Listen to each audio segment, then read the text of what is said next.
അധ്യായം 28. ബലികളും ഉത്സവങ്ങളും.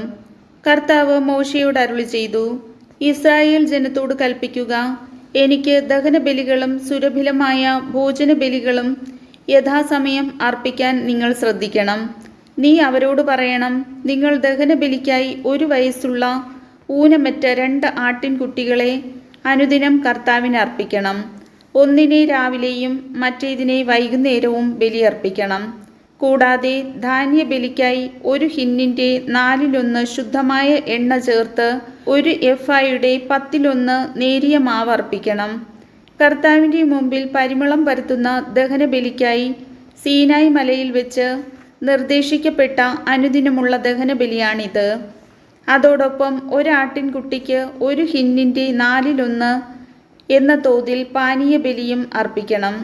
കർത്താവിനുള്ള പാനീയബലിയായി ലഹരിയുള്ള വീഞ്ഞ് നിങ്ങൾ വിശുദ്ധ സ്ഥലത്ത് ഒഴിക്കണം. മറ്റേ ആട്ടിൻകുട്ടിയെ വൈകുന്നേരവും ബലിയർപ്പിക്കണം. രാവിലത്തെ ധാന്യബലിയും അതിൻ്റെ പാനീയബലിയും പോലെ കർത്താവിൻ്റെ മുമ്പിൽ പരിമളം പരത്തുന്ന ദഹനബലിയായി അതിനെ അർപ്പിക്കണം. സാബത്ത് ദിവസം 1 വയസ്സുള്ള ഊനമറ്റ 2 ആൺ ചെമ്മരിയാടുകളെയും ധാന്യബലിയായി 1 എഫായുടെ 10-2 എണ്ണ ചേർത്ത നേരിയ മാവും അതിൻ്റെ പാനീയബലിയും അർപ്പിക്കണം. അനുദിനമുള്ള ദഹനബലിയും അതിൻ്റെ പാനീയബലിയും കൂടാതെ സാബത്ത് തോറുമുള്ള ദഹനബലിയാണിത്. മാസാരംഭത്തിൽ നിങ്ങൾ കർത്താവിന് ദഹനബലിയായി 2 കാളകൾ, 2 മുട്ടാട്, 1 വയസ്സുള്ള ഊനമറ്റ 7 ചെമ്മരിയാടുകൾ എന്നിവയെ ബലിയർപ്പിക്കണം.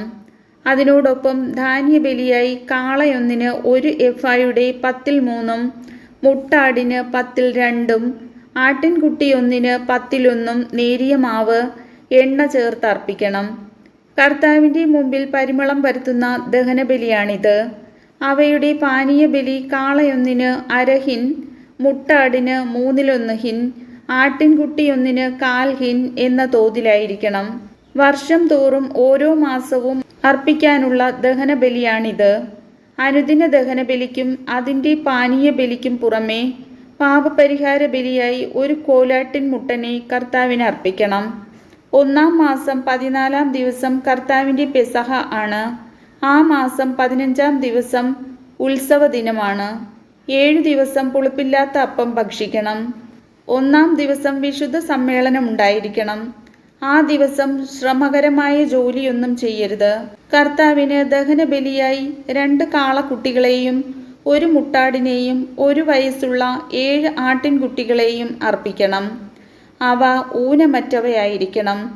അവയുടെ ധാന്യബലിയായി എണ്ണ ചേർത്ത നേരിയ മാവ് കാളയൊന്നിന് 1 എഫായുടെ 10-3, മുട്ടാടിന് 10-2, 7 ആട്ടിൻകുട്ടികളിൽ ഓരോന്നിനും 10-1 എന്ന തോതിൽ അർപ്പിക്കണം.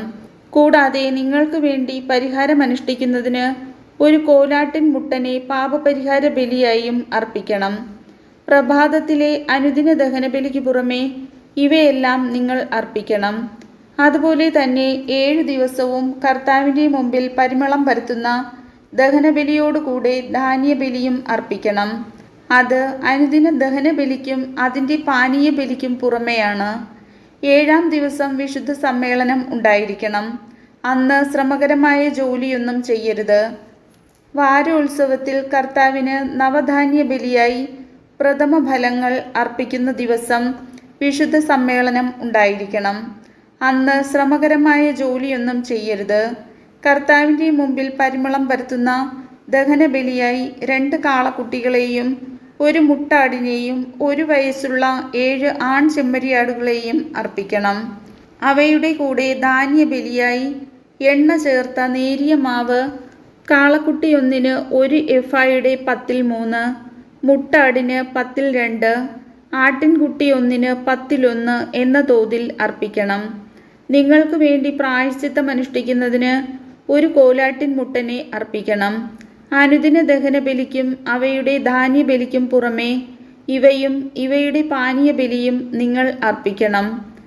അവ ഊനമറ്റവയായിരിക്കാൻ പ്രത്യേകം ശ്രദ്ധിക്കണം. കർത്താവിൻ്റെ വചനം.